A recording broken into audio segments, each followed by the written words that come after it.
This is DashboardSymbols.com.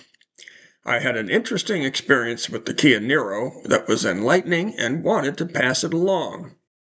I accidentally hit the lane keeping assist button on the steering wheel, this one here. I soon began to feel the steering wheel resist my attempted movements. Again, I had hit the button inadvertently and had no idea what was going on and wondered if there was a steering malfunction.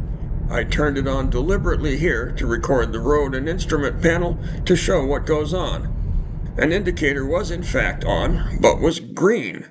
When I got close to a lane line, it would turn white. The camera swaps focus from the road to the instrument panel, but it is possible to see this. The important part here was the realization that the steering wheel indicator was not a warning light. I turned off the demonstration as the car entered the turn you see up ahead as it began to steer itself around the turn, as the system is designed to do when there are clear lane markings. The indicator was either green, flashing green, or white. This was a clue that a system had been activated. Further, there's nothing red or yellow amber. So remember, in today's cars, it is far too easy to accidentally activate a system and for your car to begin behaving oddly.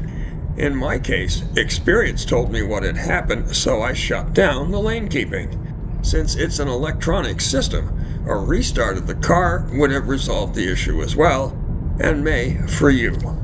For other helpful automotive videos generally covering push-button or keyless start cars and key fobs and other technology, look for more from us here on YouTube. Subscribe to this channel or go to DashboardSymbols.com.